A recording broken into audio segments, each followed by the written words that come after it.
What's up, you lazy, entitled, basement-dwelling millennials, bootstrapping boomers, apathetic Xers, and goddamn Gen Z kids today? And we today are making country gay in the best way. We've got an amazing guest with us, Peter Angelo. He is if you're doing this audio only, imagine Larry the Cable Guy with a bigger beard, but also gay. and, and actually was a blue collar worker. Yeah, yeah, actually a blue collar worker, and the homophobic jokes he makes are okay because he are them. He lives it. Um, Yes. so Peter, thank you so much for coming on. I just stumbled across your stuff here a few weeks ago, and I was disappointed that it's taken me this long to find you, but I was an instant fan. Your comedy has been pretty entertaining from the little bit I've been trying to soak up since we crossed paths here. So thanks for Uh, coming on, giving us a little bit of your time.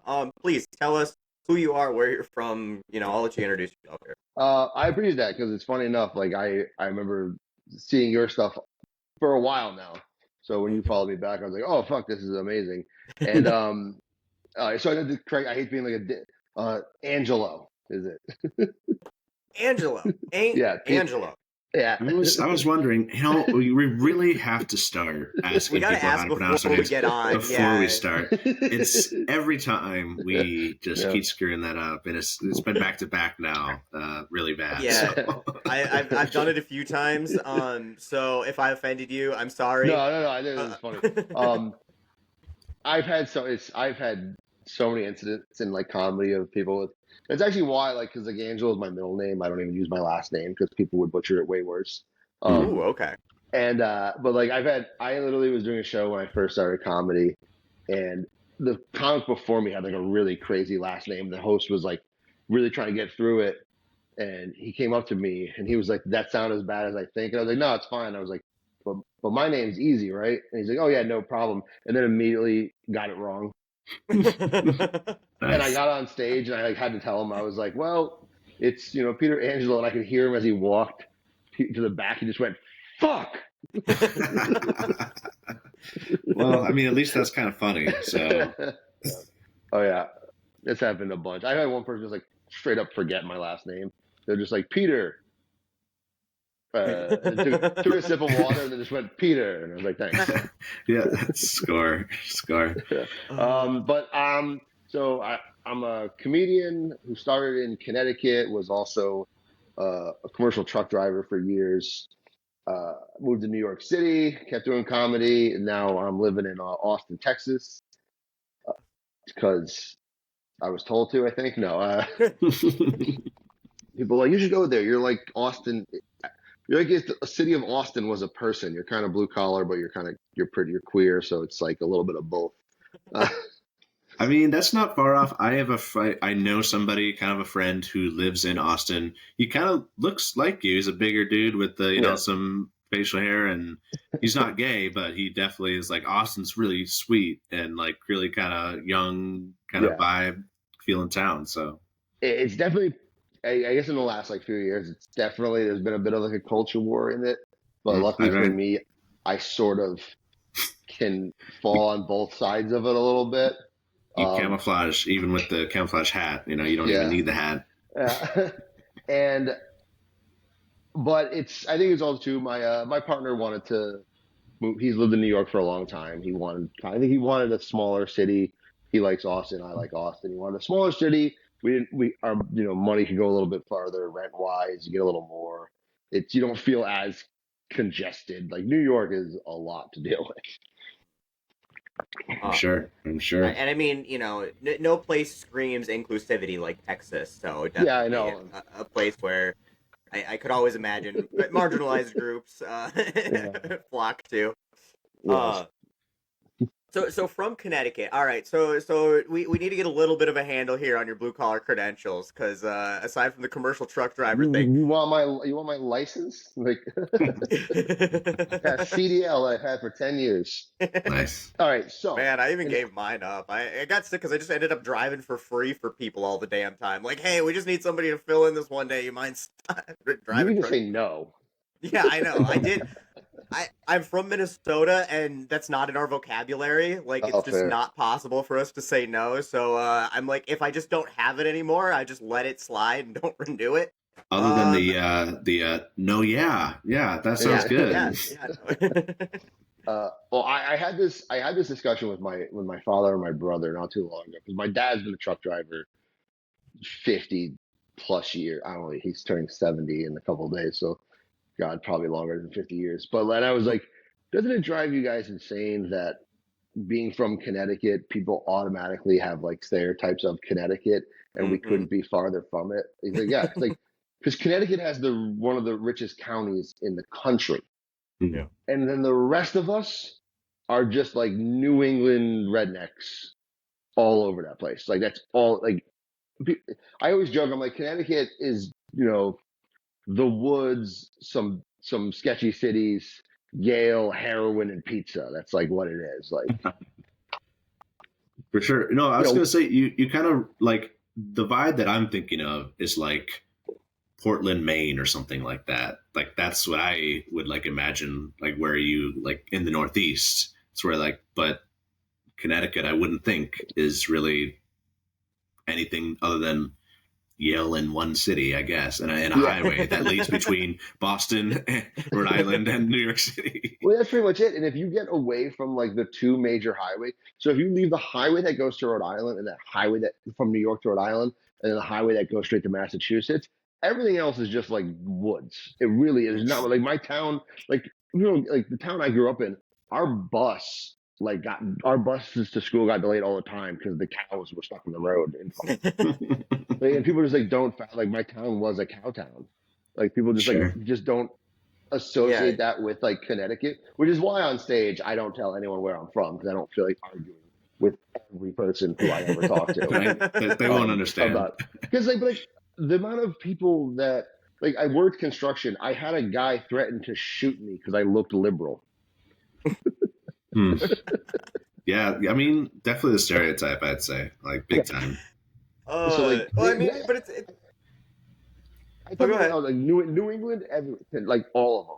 Like I know I think like I mean Maine, New Hampshire especially, but like it's they have some pretty like conservative leaning people. Like there's like country people who aren't nice. Like they don't at least have like the nice just like it's like all the aggressiveness of like Boston and New York, but then also just people shooting The guns everywhere as ignorance, well. Yeah. cousin fucking, yeah. Um, no, I I saw more like Trump signs around like rural New England than I did when I was like driving through the South. It's like the rednecks in the New England area are more hostile because no one believes they exist. Like if you say you're like a redneck from Texas, people are like, yeah, you don't end of Mhm. sentence.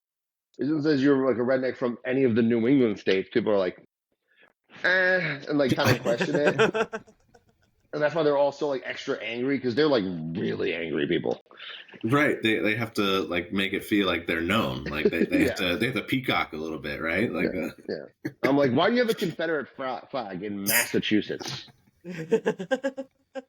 Oh, it you know, doesn't. Who's the lead singer of Stained? Aaron Uh, Lewis. He's from Aaron Lewis. Springfield, He's got that. Massachusetts. Yeah, he's got that stupid fucking song where it's everything you just described about like Yeah, rednecks being north of the Mason-Dixon, where yeah, he's just trying to prove that he exists and wants to yeah, be accepted by Southern rednecks. Like the whole yeah. song is just such a pick me try hard song. Dude, that oh my god, it drives me insane. His whole thing now is just and talk about so somebody he's like falling off. he's gotten so fucking cringe. and so you do comedy and music. No, no. So I'm just a huge metal dork. Like Okay.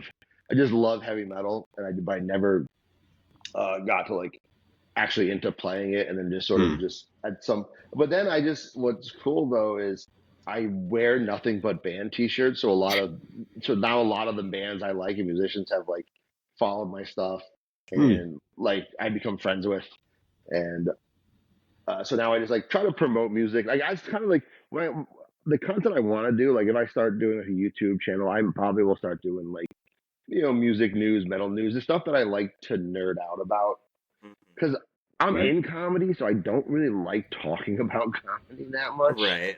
Sure. Sure. Like music, I get to be like a fan, you know. Mm-hmm. Right. No, Oh, those are the things that make the most sense and people enjoy them the most. Like, 'cause if you don't enjoy it, then Yeah, nobody else is going to enjoy listening to you talk about it. yeah, exactly.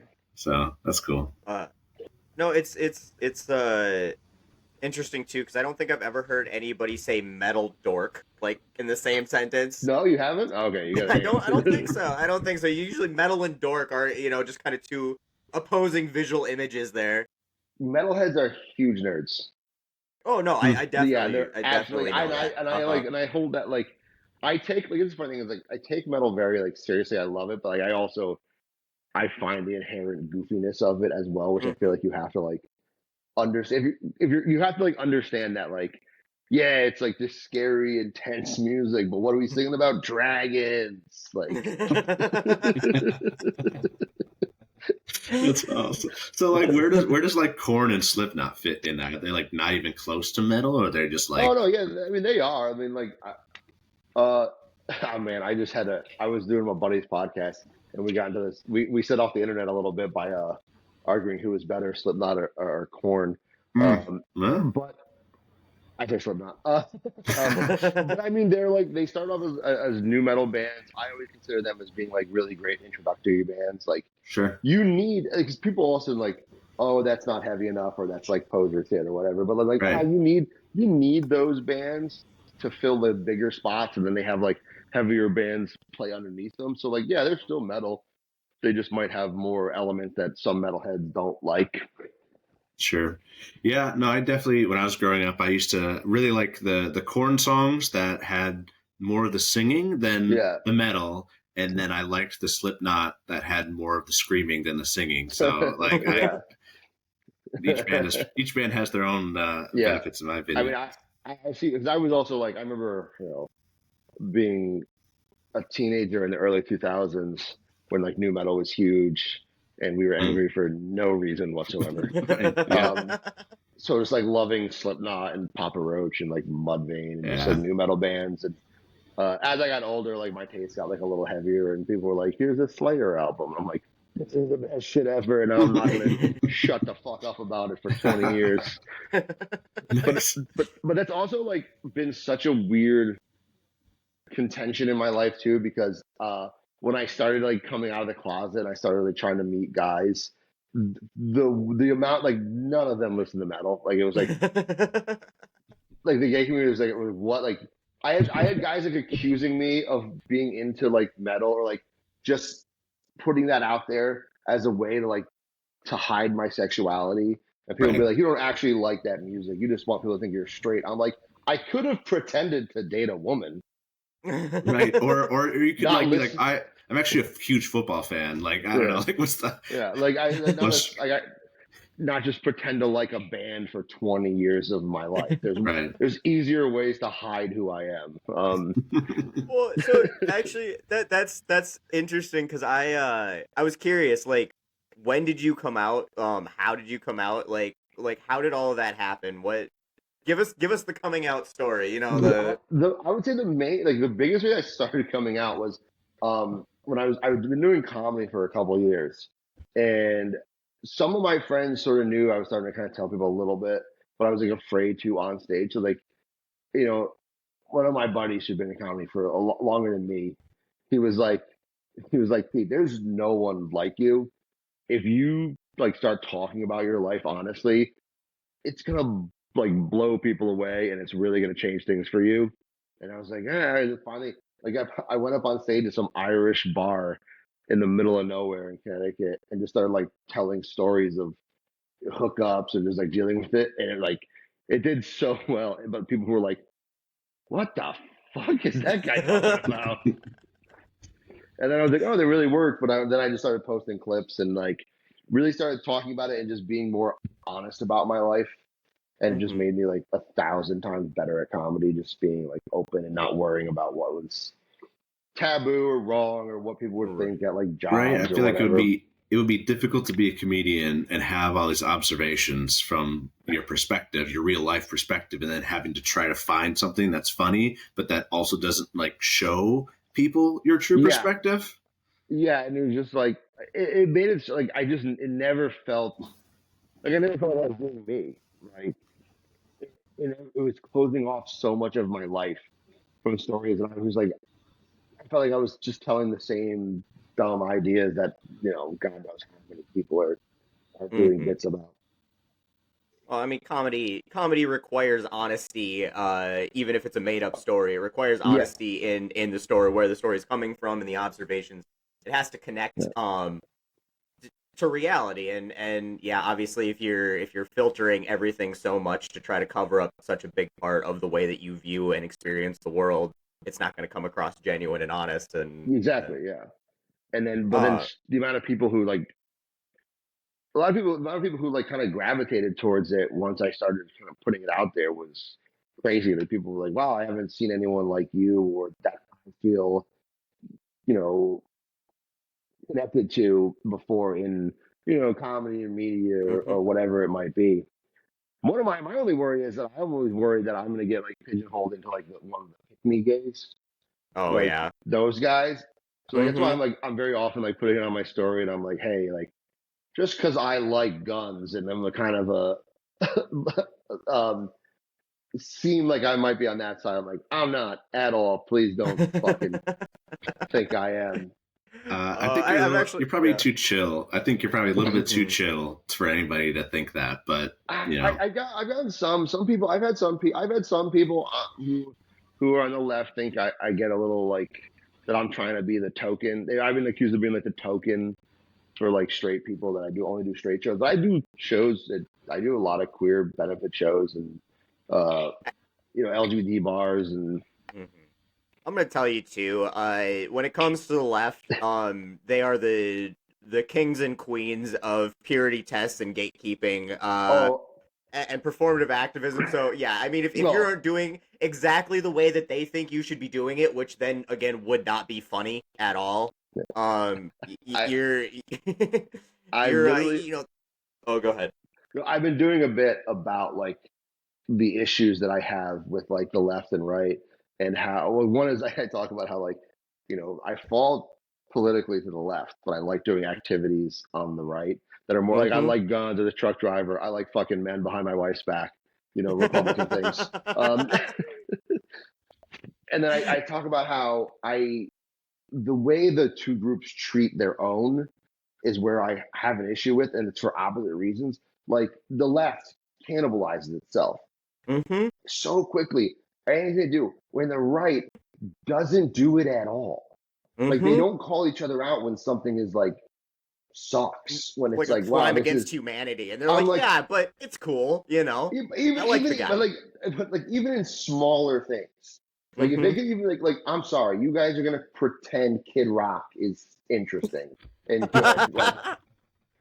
right? Yeah, I was 14 once too, but Yeah. Yeah. but like they're like the fact that like if if someone on the left does something like a Tom McDonald, like you guys are gonna think him and Roseanne made a good song, or that like him and Ben Oh my Shapiro made a god, that was so good bad. song. Like the fact that none of you call it out, I lose no respect for you whatsoever. If someone does that on the left, I'm gonna be like, hey, this sucks. Like this Yeah. is bad. But then the left does it too much because like I joke, I'm like, I have people tell me all the time, they're like, you're a bad representation for the gay community. I'm like, yeah, I know. Um, but they're like, you're not queer enough, you're not gay enough. I'm like, I'm letting the fucking 150-pound man fuck me in the ass. How much gayer can I be? Like, I don't know what else I gotta do, man. Well, so I guess, and I want to touch on that a little bit more here in a little bit, but I want to get back a little bit more to your coming out story. Like, how old were you? Was it just like because you obviously you came out to your friends and maybe some family before you incorporated it as a bit, and then kind of made it Yeah, your niche? Yeah.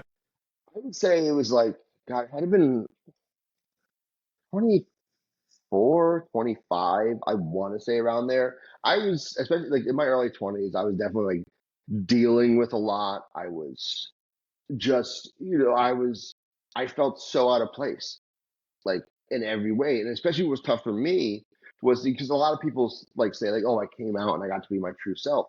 I I wasn't doing anything I didn't really want to do. Like I wasn't gonna like come out and be like, oh, now I'm wearing, I'm really into fashion or anything like that. I knew I still wasn't.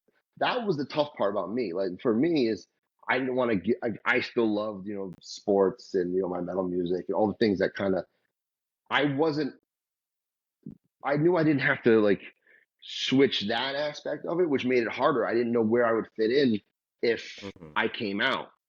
And then finally, like I think with my parents, I was like dealing with a lot, and they could tell I was having a tough time, and they made sure to like uh because I mean I think also as I was worried I was worried about my dad.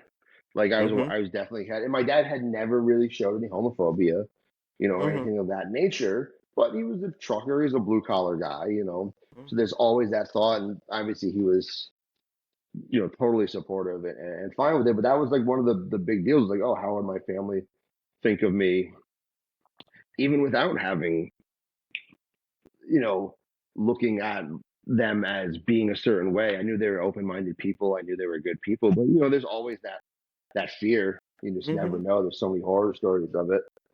And I uh I had a conversation. I had a conversation with my dad not too long ago because when we were both working as truckers, he is retired. Uh, we were the only two human beings that we knew that were up at like 5 a.m. working. So literally on our way to our first deliveries, we were on the phone for like an hour or two, just kind of talking, shooting the shit.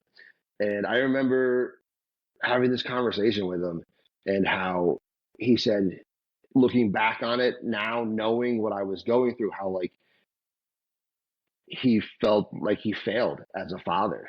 Like he felt really upset that I was dealing with all this and couldn't feel comfortable enough with him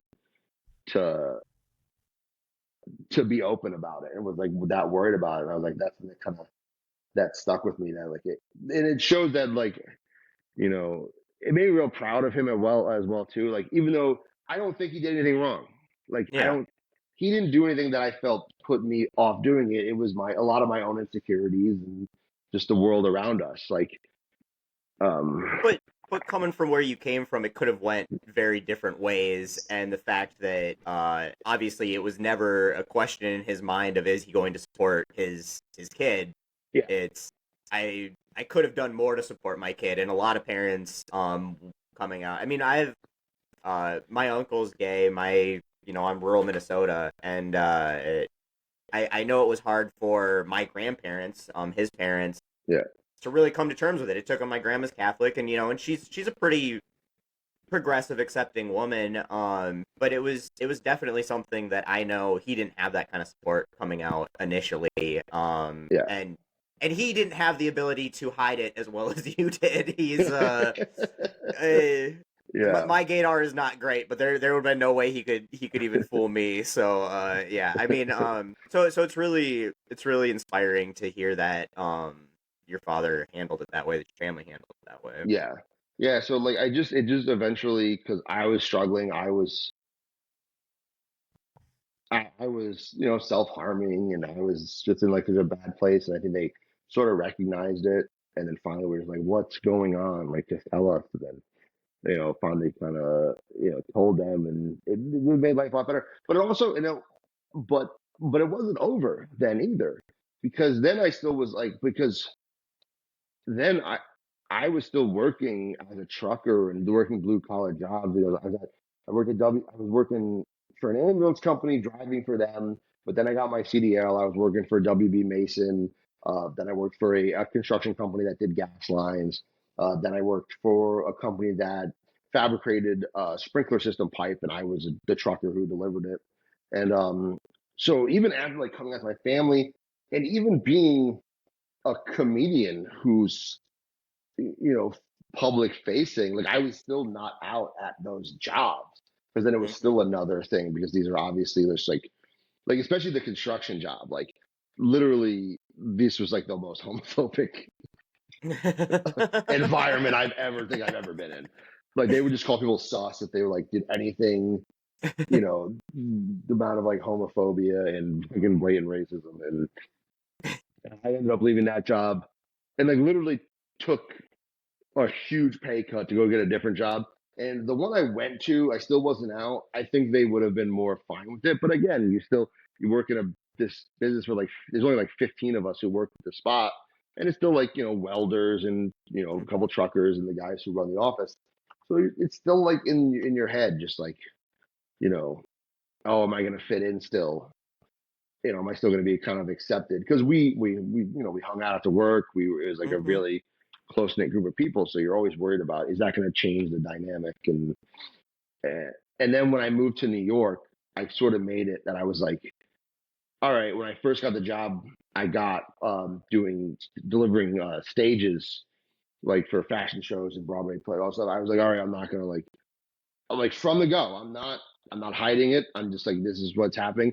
It's New York. So like, it's really, I'm always like, man, it must be impossible to be a bigot in New York. You'd be exhausted just from attacking people all the time. Like you must be just like, God. It's like, but literally we were on, it was one of my first days. We were on our way to a job, and the guys I was riding with were asking about moving. They were like, oh, did you move here you move here for a girl or something like that? And I was like, oh, actually my boyfriend lives in New York. And they immediately were just like, because it's not being gay, it's being that this set is gay. Yeah. Well, yeah, so I remember one of your bits that I got a kick out of, you were talking about, basically what you just said was how you'll be hanging out with blue-collar people and then just sort of slide it in, like, yeah, me and my boyfriend are going to do XYZ this weekend. Yeah. So that's really how you do this in real life, too? That's not just a bit? Times, and it's like my favorite. Oh, I think that was I was doing my friend's like web show called Poor Questions. It's comedian Sam Hunter, who I love. He's hilarious. And it's like 10 questions, 10 beers. So we're just getting obliterated. And, because me and him have like that, like a really good back and forth, I brought him, I was like, yeah, like that's my favorite thing, because people make assumptions about me when they're just like spending time with me. They're like, oh, I can say fucked up things around this guy. Obviously he's one of us. And they'll say something really like homophobic. And instead of you do look like you enjoy casually using slurs on occasion. Just 100%. Throwing them in there every once in a while. You mean so do I. You mean locker room talk isn't only in locker rooms with some of these people? It's not. That's crazy. Yeah. And instead of like when someone does something really homophobic or talks like that, instead of me being like, wow, because like that never works. Like people I don't really understand. So the way I do it, and granted, I do understand. I have a bit of an advantage over maybe a lot of other gay people when it comes to dealing with that, because I'm a 6 foot 350-pound man. So I'm not as worried about like blatant homophobia. Wait. You're 6'3". How much? I'm 350. 350. Okay, sorry. Yeah. I heard 150, and I'm like, I'm gonna call bullshit on that one. I'm like, I'm not gonna call you out, but I don't. The math ain't mathing. 150 kilograms, I guess. Right. Yeah. No, there you go. I think I'm like 155, but and so like I can do that, but I just think it works better because people sort of reevaluate, and just to like slide it in casually is so funny to me because their brains just like lock up. I mean, I think, that's got to be the one privilege you get with being a gay person looks like you, is you get to have fun with doing that. And I don't think anybody can make you feel bad for that. So, and I also think it wins people over a little more. Right. Because if you immediately go at them and like attack them, they will just like pedal and be like, yeah, well, that's why you guys suck. I don't know. Can't take a joke. Like, so I always try to understand why people get like angry and like kind of flip out. Because I feel like they're trying to get ahead of it before this person gets like, before they feel like unsafe, right? Because I don't often feel unsafe. So I think what people are really wondering though is which book in the library turned you gay, actually, because it has to be books, right? And what are our teachers or teaching was our it the kids? drag queen reading to you? That could have been it too. It could have just been a normal book and just drag queen. Yeah, I was like, I mean, hell, I didn't see a drag show until like 2 years ago. I mean, then I still feel it's like I don't read, man. I just don't think I know about. like that's another bit I do. That's like my like I always read about in June, and that's one of my more popular bits. Is like when people were like, "Oh, the fucking it's indoctrination." I was like, I grew up around nothing but like trucks, demolition derbies, being into God, like all this shit. I didn't like walk through a Walmart and saw a rainbow flag and was like, "Oh God, I'm gay now! Holy shit!" Like, like I said, I wasn't. I didn't have like a. I didn't have a can of. I didn't. I wasn't packing a lip of Skull, walking around Walmart, going get her done. And then I saw like Love is Love, and I was like, "Ooh, get him done! All right, cool." Okay, so I mean, and I saw another one of your bits where you said you weren't born gay; it happened in prison Oh or yeah, whatever. fucking people do, uh, and the messages I've gotten like, "Is that true?" I'm like, "No, man, it's fucking come on, true." really? Uh, Such a friendly environment. I heard prison is you the self transformation that happens there. They It's discovered who I unheard of. was. uh, like when did you first admit it to yourself or like realize it yourself? I really think it, I think it was. I think it was towards the end of high school Yeah. was when I was really like, yeah, okay, like this is definitely how I feel, and I would say accepted it, but like that when I Acknowledged started to it. accept it, kind of started to be like, Mm-hmm. all right, yeah, this is, and but also because the internet wasn't quite the thing it is now, so it was Mm-hmm. still like, oh God, how do I? Part of you don't want to say it because you're like, okay, how do I meet guys? Like, what do I do? Like, how does like what's the outlet? Yeah, I can only, am I going to go to fucking bars and shit?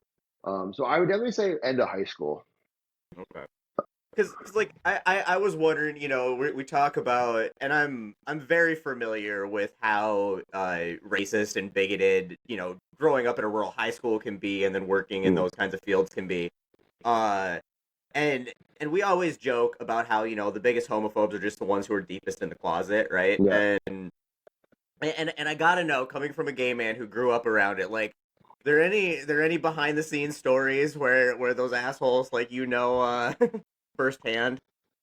That's the thing is like because yeah I'm with you, so I'm like one of these guys has to be at some point, and it hasn't told me yet.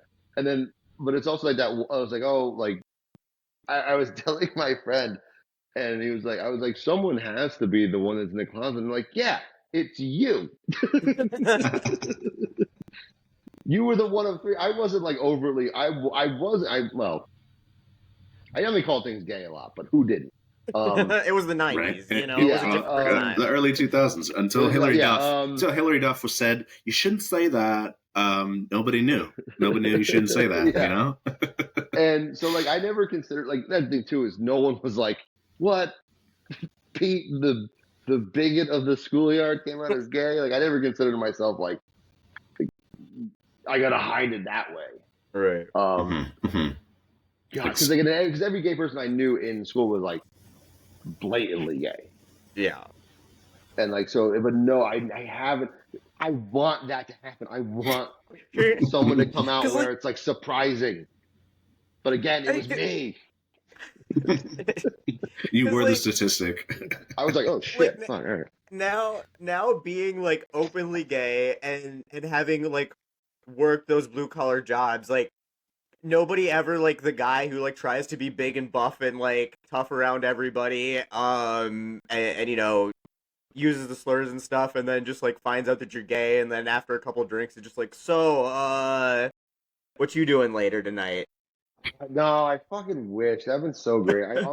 I legit am like bummed that kind of stuff like never happened. But like they do get maybe not those guys specifically, but you definitely have those friends who like you come out and they're like they start to tell you their weird fetishes as if they're like completely equated. They'll you come out and like, oh Pete, like I was like I want my girlfriend to peg me, and I was like, all right, man, cool. Like, why do I gotta be the bro whisperer? Yeah. Well, so like, I mean, I wish, like, I really do wish it was like I had I mean, I would think like if you in the show like Ozark, right? Like that Russ character who, People have brought him up to me. I haven't seen right, the show, but he has been brought up to me on more than one occasion. right, but Sounds like like you need to those, watch the show now, yeah, specifically just it to is. get It acquainted is a with good show. It is a good show. It is a good show. If you like Jason Bateman, like I do, it's which I do. it's Jason awesome. Bateman Who is doesn't great. like Jason Bateman? Like Yeah. I'm gonna judge anybody who doesn't like Jason Bateman. Like Right. Yeah. he does kind of play the same character, but he can make that character fit any role. Like he's always sort of the Yeah. same person, Yeah. but he can make that an incredibly slapstick, stupid comedy character or a super serious like organized crime movie Yeah. character, and it fits both Yeah. just perfectly. Well, I guess that kind of brings it to you know, politics. I get. I used to like you until you got political, and I'm like, I don't know when I wasn't political all the time, but I think algorithms just Yeah, bring what like were you doing before? Because I've always known you. I've always known your stuff as being political. That's why I followed. Yeah, it always was political. I just did a lot more not political stuff in between. Like, I tried to like limit politics to like 2 or 3 videos a week, and then I do like a lot of Minnesota history and just world history, and I still do my science videos every Friday and stuff like that. But like, as obviously the world slid into the toilet bowl that we all existentially exist in now, it's like there's just so much political stuff that I feel like is important to talk about. So I think that a lot of the people whose algorithms just didn't get fed my political stuff, that there was just nothing else of mine to see then for a while, especially right around the time of the election. And I got Rage Against the Machine a few times, you know, where like I liked you till you got all political and shit, and your stuff from what I've seen isn't like overtly political, but comedy and art just in general is inherently political almost always. And then obviously being a blue collar openly gay man is a political statement whether you want it to be or not in America in 2025. So how have you has that affected your comedy? You know, because it's like the Venn diagrams of your audiences I feel like are in different zip codes. Like... 100%.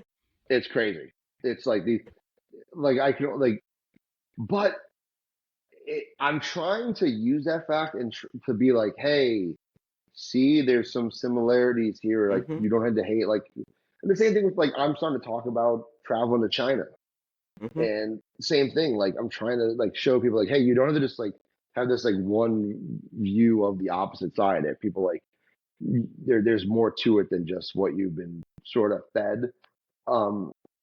But again, I'm also not like, I've never been the most politically conscious person. I mean, I try to be, but I don't know how to. Because I'm also like, all right, how do I also make this fucking funny? Which is another goddamn aspect to it. So I do try to get people, and I have found people I'm hoping that there are like, some people on the right or maybe more like blue collar people will be like, oh, okay.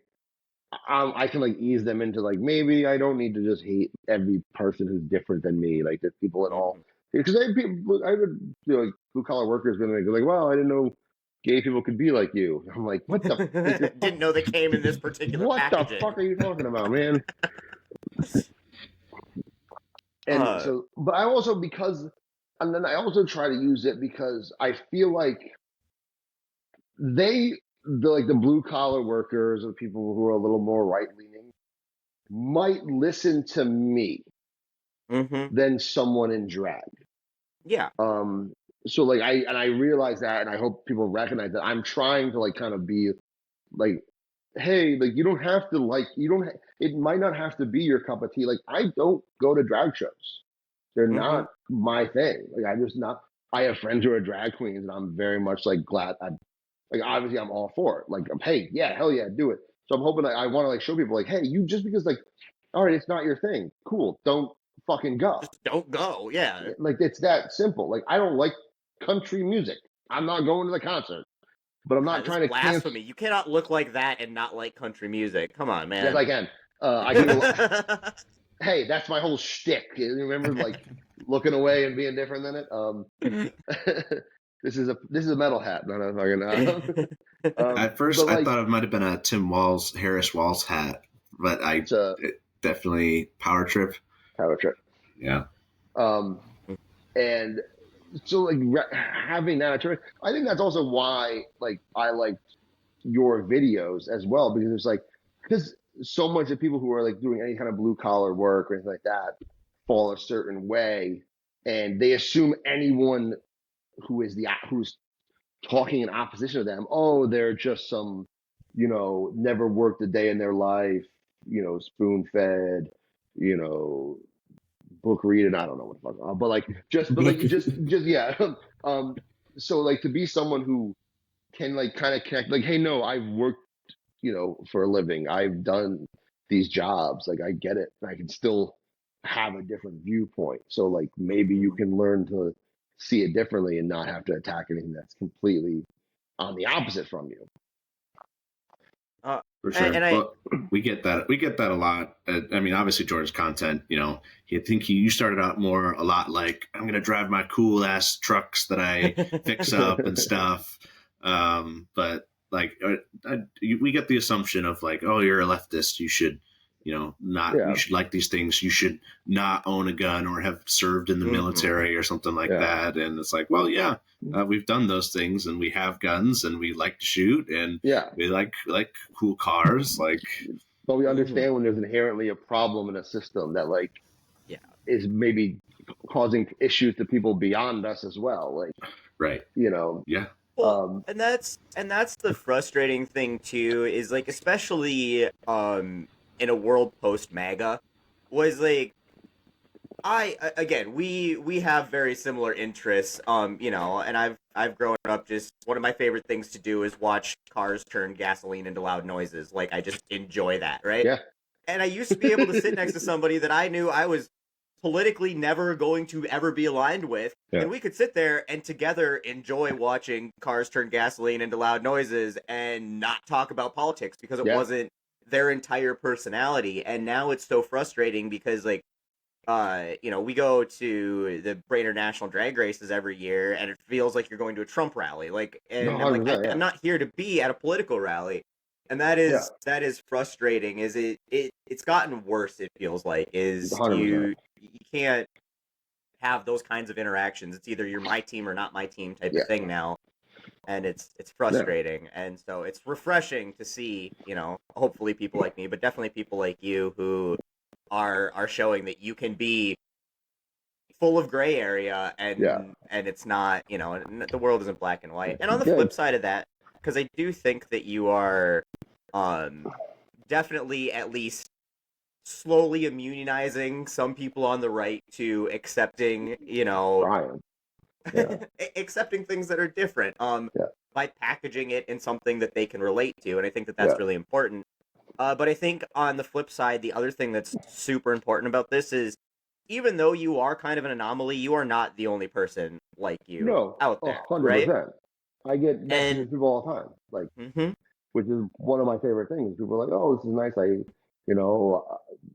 People identify with me more, and because like I'm an anomaly in the art form, I guess I'm doing. But not as a human. Like it's so funny. People have like told me. Some people have been like, you're not like the only person like that. I'm like, yeah, I'm aware, but you show me another fucking comedian, like me right now. Right. Every other comedian I know is singing like show tunes and has a theater background. I fucking don't, especially in New York City. Every conversation with comedians in New York, they're like, oh, what theater did you start in? And this, that. And I was like, I don't know, fucking commercial trucking, like. Peter Bill. Yeah, fucking. I drove a Kenworth. What about you? So that I think it's really important because and I think that's why it's not just being gay. It's holding these more human ideas, more progressive ideas, having more just more left leaning in any way, shape, or form lifestyles or beliefs. It gets really isolating living in rural communities around very red people and feeling like you can't it's in a way, a lot of times, a lot of people, and I hope I'm not crossing any lines, but saying it's in a way of being like a closeted liberal or a closeted Yeah, progressive person who just believes that empathy isn't a bad thing and brown yeah, people are probably not the devil. yeah, And you can't like go out there and say that without being fear of being ostracized or isolated from your yeah. community. And I think just having people who look like you who are willing to be brave enough to stand up there and do that gives those people that sense of, hey, I'm not as alone as I feel. Yeah. I've also done it too now. Now, especially like being down in Texas, I found that too. Sometimes when I like, it's like I've thought of it too, is like using my toxic masculinity for like Mhm. good. Like I'm like sometimes Yeah. I feel like you got to be there. Like you just went. I know Yeah. you just went to Texas for that Charlie Kirk thing. Yeah. I would have gotten in line and just went up and be like, "Hey, I just want you to know, I think you're a bitch," and just walked away. Like I just like I also have like that side of me because I'm like, you know what? Sometimes I'm gonna show these people like because they have that a lot of that movement is that like beating your chest alpha male. Like obviously not so Mm-hmm. much him because I want to get into that. Because But he is a bitch. oh my god, it's so funny for me that the right can like be like alpha male and then like champion dudes like that. It's crazy Yeah. to me. Just beating up on college freshmen, thinking that you're Uh, some sort of intellectual elite. Like, yeah, good job, good yeah, job. You beat somebody who just yeah, understood what progressive values are, yeah. like intellectually.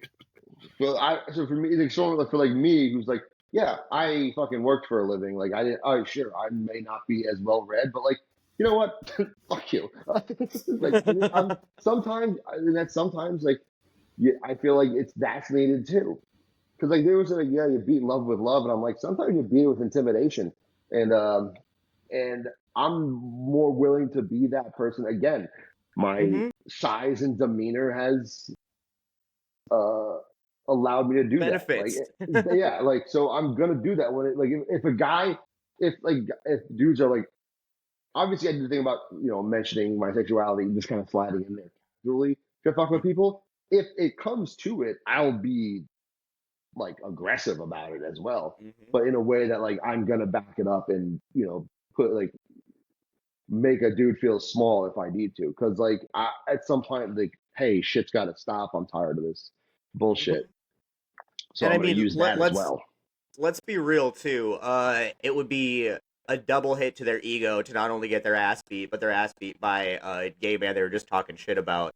Yeah, and You I've know. like told I've said that to people too. I was like, someone will be like, saying the F slur a lot, and like they're like, that Mm-hmm. doesn't bother you, Pete. I'm like, yeah, but like I can beat the crap out of you. Of course, it doesn't bother me. What are you gonna do to me? Like, Right. yeah, but I'm like, but Well, that's not the case for other people. right. Yeah. I'm an outlier.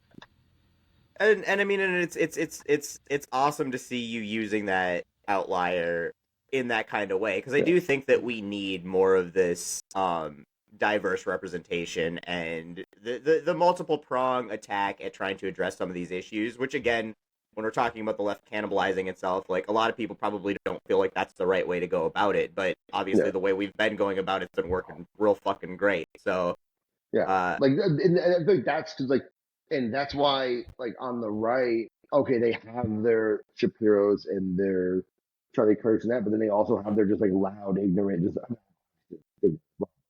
they're mhm. just like you know ultra alpha, just yelling, bullshit like that kind of side too. And I'm like, oh, all right, we need that too. I guess I'm gonna do that.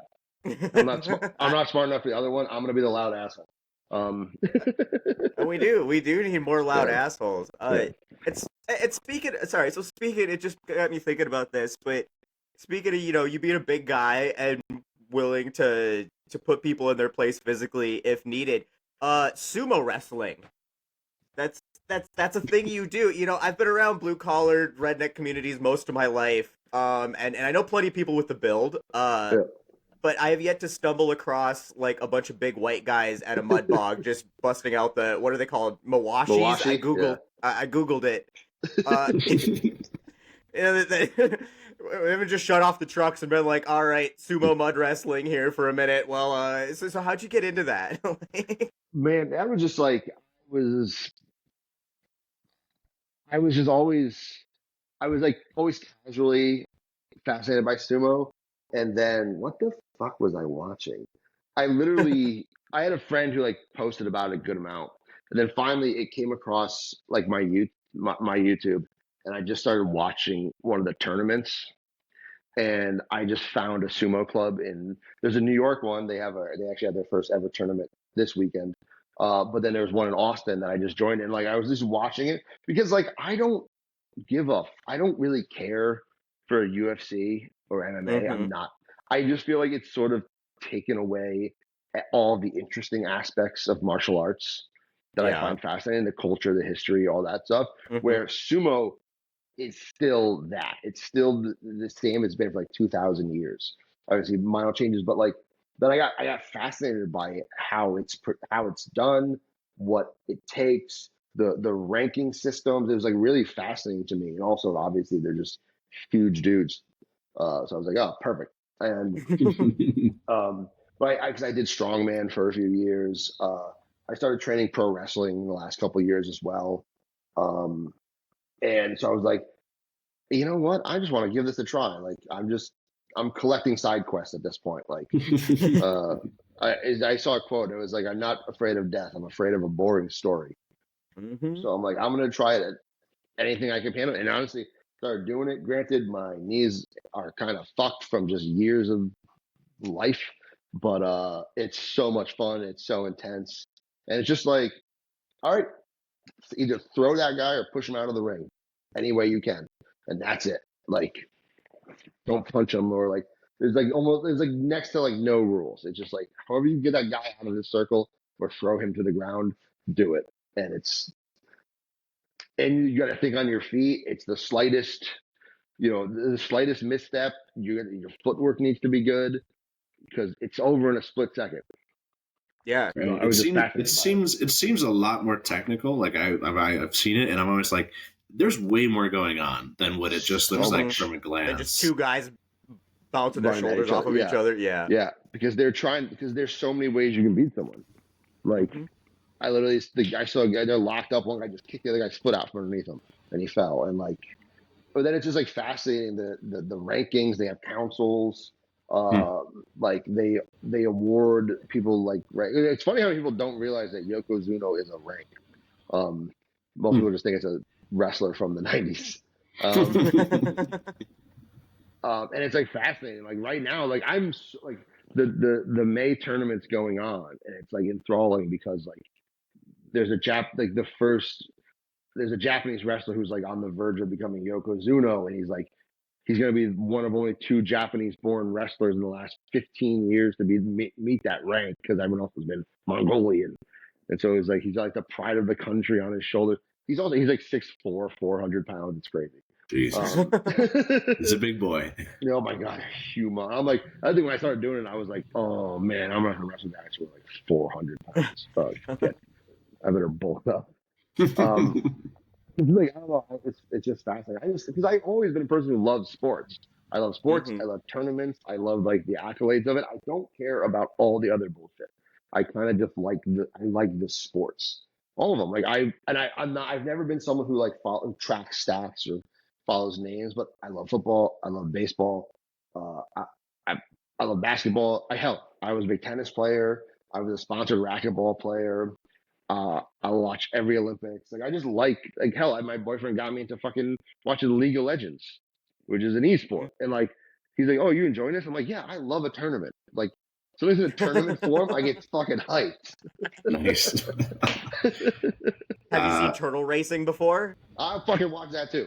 If I can get drunk and watch it, but like yeah, like I mean, so that's kind of the point of sports, right? Is you're not supposed to consume them sober.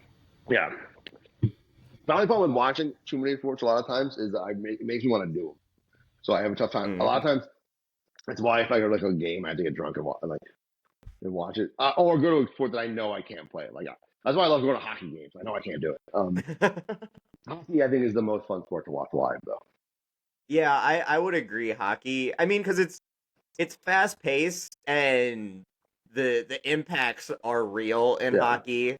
Um, it's all yeah, the good elements of all the other sports without the bad ones. yeah. The only The only slight downside is it has like a score frequency of soccer, Yeah, which is not great. You know, like when you watch an hour and a half, 2 hours of a sport and it ends 0-0, nobody's super happy about yeah, that. But so at least you get boxing matches in the middle of it at exactly. You random got a and couple stuff. fights. So you know they keep it interesting. Yeah. And it's not like soccer where you know you breathe on them too hard and they roll around on the ground Yeah. for 20 minutes crying I've about it. I've just recently been going to a bunch of soccer games because one of our buddies has season tickets at the Minneapolis team, and I've gone to probably more soccer games in the last 2 years than the entirety of my last 29 years of life. And like, I don't know, I agree. Like Balloon. the scoring is pretty like really far and in between.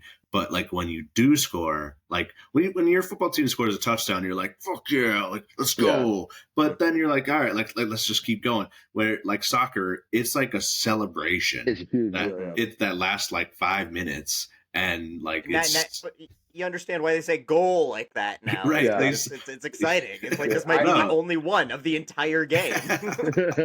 I want to go to Sometimes. English. I want to go to a soccer game in England so bad. That would be That's like what Yeah. like, where they just take it way too fucking seriously. Sure. Like Right. you can't tell me like I don't watch soccer. I don't follow it. But like fucking World Cup comes around, I'm fucking getting hyped. I don't know. Oh, yeah. Like you put a big event on it just hypes me the fuck up. Like, Right. The only basketball I watch is the NFL or the NBA finals, you know, Yeah. and generally only the last game, unless the Timberwolves are playing in any of the playoffs, then I'll watch them. But that's the funny thing is my family is a big basketball family. Like my sister was a D1 player. My brother was really good. He probably could have played D1 if he wasn't a shithead. But you know, he went to the Marines because that's what you do. And my literally, so being from Connecticut, UConn basketball was like a fucking Right. religion in our fucking house. yeah, I would imagine. So basketball was like always the biggest one. Of course, it was the one I was like the worst at. I was fine, but I was just like, oh, just put me in the paint. I'm just gonna box people around. Baseball was always what I thought would be my ticket. But I didn't really. I was pretty good at football, but I didn't really get along with like the meathead mentality of it. Yeah. Plus, our school sucked. Like the two I went to, like I actually that's why I didn't play baseball either. Our baseball coach was a piece of shit, so I played tennis. But like yeah, I gotta admit, I am having trouble picturing you with the shorts and the I was tennis the racket. scariest tennis player on earth. And I was a lunatic. Like I would dive constantly. I would be like bleeding and like just scared, like just like literally. There wasn't. I don't think there was a tennis court in the state that I didn't leave some of my blood on. People were like, stop diving. I'm like, why? Yeah. Have you tried pickleball yet? Then No. I know my sister plays it a bunch. My mom was playing it a bunch. My brother fucking hates it with a passion. Right now. He absolutely hates it. That's funny. That's funny. I'm like, I walk around like in New York City, they pop up all over the place. I'm like, I'll give it a shot at some point. Yeah, I think it's like the medium between tennis and ping pong, and it's really easy for the average person to walk into it and not have to have the skill. Although it's so funny, every so often you'll see like a pro one on a TV. Oh, and God. it's just like, oh my God, someone do something else. Jesus Christ. Right, they're both just standing on the line, like back and forth, back and forth. Yeah. It is impressive how fast like they react. Like it's impressive, but it is like, is this the strategy? Is this the meta? Like, can we make it more impressive?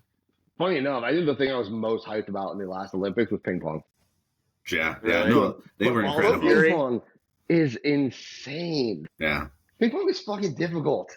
Oh yeah, Right. It's super hard. Like, and they're just like, like this is nuts. Badminton too is fun to watch. Oh man, it is super interesting. We are coming up here on our hour. I don't think we did get it from you though. How did you get into comedy? Like what was that origin story? Okay, so when I was living in Connecticut, I was a guy I went to school with started like trying comedy, and me and some people went to watch it, and I met the guy who was like running the show. And I talked to him a little bit, and I've always been a huge stand-up comedy fan. Never in a million years thought I'd ever do it. Never thought I had like I would begin to nowhere. But I literally was. I would take blank VHSs and I would record Comedy Central Presents. And when they did the 100 greatest stand-ups of all time, I recorded that. So I had just like I loved stand-up. It was like a huge part of my life. Me and my dad went and saw George Carlin when I was in high school. Oh, love George. He's the and man. And literally, I talked to the guy who's running it, and he was like, "Oh yeah, maybe come out to one of the other shows I produce." He would produce these like really like just. He was like a car salesman of a comedian, and I started working the door for him. So I would just like take tickets, check IDs, and then eventually after doing it for a while, I was like always talking to the comics, and they knew, and like I could recite bits from famous comedians like so easy. I get mad if people didn't do them right, and so eventually he was like, "You should try it." I'm like, whatever. And then like I was like, "All right, I'll do it." And he like put me on a flyer for a comedy show so I couldn't like back out from it, right? And so like did well, but there's every January 28th that video resurfaces on my Facebook, and it makes me want to blow my head off. It is the worst shit. Like oh my God, any video of me in my first, like, honestly, 5-6 years, I cannot look at. Well, how long have you been doing this? 10 years. Okay. Wait, how old are you? Would you mind sharing? I'm 35. Okay. Yeah. And so so he had me do it. I had a bunch of friends come. I'm pretty sure I did a Rodney Dangerfield line at one point. And just plagiarizing your entire bit up there. 100%. It was like I don't like cocaine or something, the smell or something like that. I don't know cocaine yet, but like literally, yeah. But it went well, and then like started getting invited on to more shows, and then eventually learned what an open mic was, and just kept doing it. Like it's crazy to think about like how many people I've seen like fall off from it, come and go, the amount of people I've met through it. And then because but then there was no aspirations to move to New York or be like known. So everything just then eventually I won like during the pandemic, I won a contest that got me passed at a club in New York. And that was sort of the catalyst to get me to move there once everything opened back up. Because like the booker there who runs a bunch of shows was like, "Hey, there's no one like you. You should really move. You have something." And which is wild. That's why like any success I've garnered now, I'm like, all right, what do I do next? Because I did not plan on making it this far. Like, yeah, I had no like I literally had a meeting with like a manager in California. He's like, "Oh, I'm gonna keep an eye on you for the next like year and stuff like that." And I'm like, he's like, try to like act, like work on like the business aspect of it and put that hat on. I'm like, man, I am flying by the seat of my pants right now. I am, like the fact that I've gotten to work, like I've gotten to meet like some of the people I've met, and like I got to meet like Nick Swartzen or open for Brad Williams, and just like, oh, that's awesome. Yeah, just like I'm like, this is fucking crazy. I don't. Now it's like, all right, but now at this point, I'm like, okay, what's next? How do I actually make more of a living off of this? So yeah, that's how it started for me. Yeah, I feel that. Door guy to comic. Classic tale as old as time. Yeah. I feel it like because with the social media stuff, the same thing. I never intended to do this, and then I keep kind of falling upward. I feel like, and so it's consistent imposter syndrome. And then I see like other people who are around my same level, like doing this like as a career, and I'm like, how are you doing that? I don't know, how are you making the monies? Because I don't understand how this works, but. Getting to meet really cool people and stuff like that. And I'm like, I shouldn't be here. I don't know who let me in, but I'm glad I'm here, and I'm just gonna pretend like I'm supposed to be here. Yeah. I mean, consistent my entire existence now. You guys just talked to Ken Casey, and as someone who's been a Dropkick Murphys fan since I was fucking 15 years old, I was like, that's like, why are they talking to me?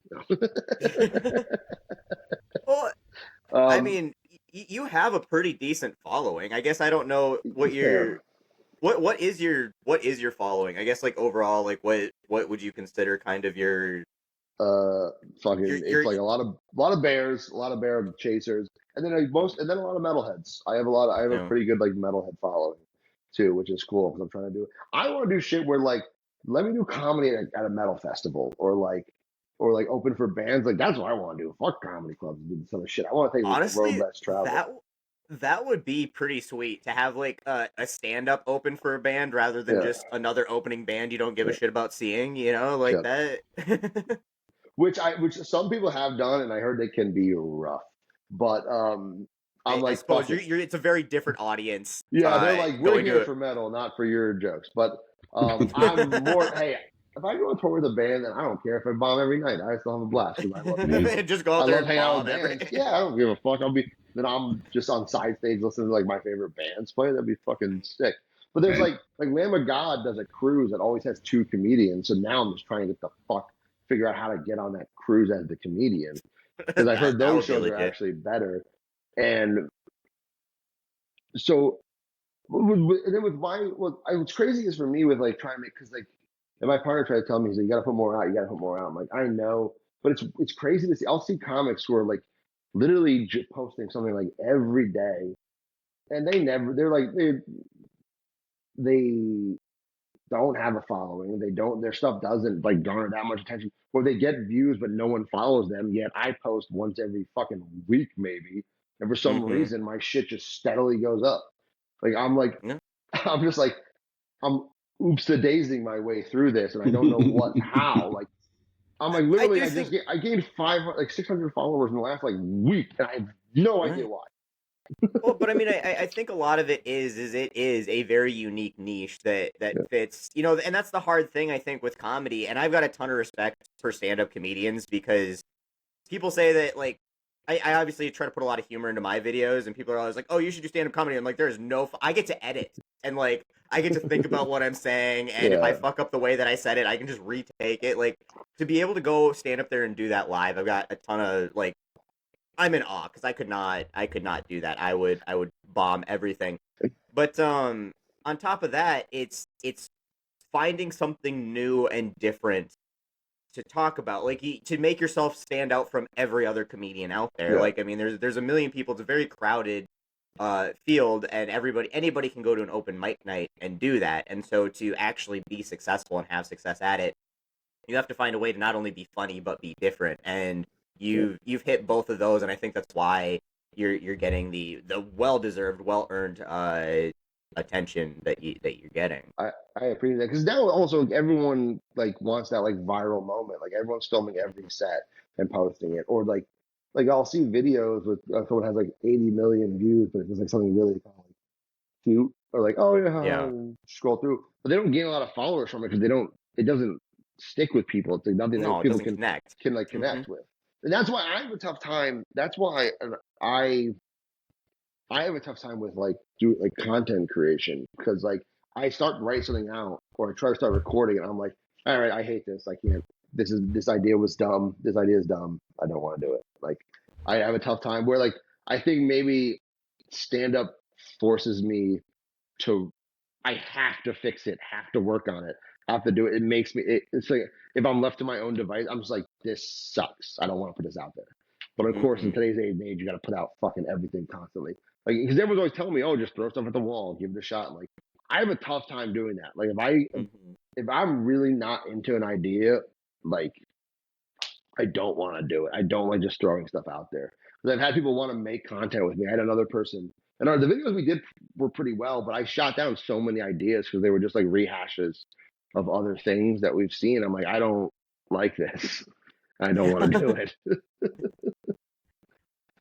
Well, I mean, I would love to do something with you if you ever get up this way. Do you travel for shows then? I mean, I'm getting close to I think doing that. Obviously, it's still I'm still figuring that out, but I've definitely started getting like comedians and venues starting to reach out to me, being like, "Hey, we would love you to come to this bar." I'm like, "I would love to, but I do you have a budget? Like, I can't guarantee I'll draw. I'm not a draw yet. That's the thing too. Is like people. Yeah. I have people from all over the country being like, "When you coming here? When you coming here?" And I'm like, I mean, I could if you can guarantee that you can get 50 people to buy tickets to come see me. But that's a whole other side of things that I am still trying to figure out. No. So hopefully I can. I'm hoping this year is good and I can start actually touring and traveling, because that's what I really want to do. I don't really give a fuck about super fame and fortune. I want to travel and tell jokes and have fun. Yeah. And see Meet cool places. people. Yeah. No, maybe what you could do is pitch to the bands that like just randomly in between songs you'll run out and do a one-liner that nobody's expecting, and then just run back off stage and they just pick up like nothing ever happened. Honestly, I know several bands who would probably be all for it. I think that would be hilarious. I think that would be just the funniest shit. Just you run out there and like no introduction, no nothing, one-liner off, and then like 3 or 4 songs later you do it again. I don't know. There's a couple of bands I might pitch that to, actually. If you get it, I want to be the first person. I want to be able to see it. So you better send me that right away. Well, for sure. Well, I really, really appreciate you taking some of your time out of your day here to hang out with us. I absolutely love what you're doing, and I want to give you the opportunity, just shameless plugs, anything you got going on, where people can follow you, find you. I already had somebody in the chat here asking for your socials. Yep. So yeah, let us know any shows you are doing, what they can do. I would say the biggest thing is follow me on Instagram, Metal Pete Comedy. Share my stuff. If like wherever you are in the country, share it to your local comedy club, or if you know people booking comedy shows, share it to them so they have them reach out to me. So that way I would love to just travel and do shows wherever I can. So Metal Pete Comedy is the biggest thing. I'll have some shows once I get back to Austin, figure out what's my next move, where I'll be going. I'm sure I'll be out in LA at some point soon. Hopefully I can get up north a little bit as well. I know someone reached out for someone in Madison, Wisconsin, wanted me to come up there. But yeah, so dude, I definitely make the trip to Madison to see you play, or see you. I guess not play. What do you call it? Perform. Yeah. Yeah, there we go. Yeah. Yeah, I'd do that for sure. That's not too far from me. And yeah, no, we would love to see you getting around. I actually do want to get down to Austin at some point too. And we've been talking about trying to make it down there because it's like one of the very few places in Texas I would actually want to go to and see. Honestly, it's a cool city. There's plenty to do. I just want to eat all the barbecue all the time. You know, I'll take it to some really good ones too. All right. Count on it. We'll be planning a trip down there. As always, for everybody listening, we appreciate that you guys tune in and give us the opportunities to talk to amazing people like Pete here.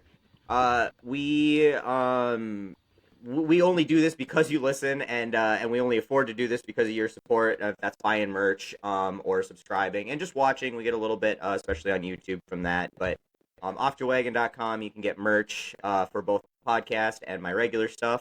Otherwise, you can subscribe on YouTube. I think we still got a Patreon thing going on, sort of. Yeah, we have Patreon going on where we occasionally post member-only content. We also post member-only content on YouTube. Occasionally. Yeah, we're working on it. We're trying to do more, but trying to pin Jordan down on times is kind of difficult sometimes. But obviously, YouTube memberships are really awesome. You get to connect probably the most with other members. So if you're interested in joining the community, that's where I suggest it. Otherwise, we just appreciate the hell out of you guys giving us your time out of the day, that support as well, and we appreciate it. And do you got anything, any ways people can support you for what you're doing?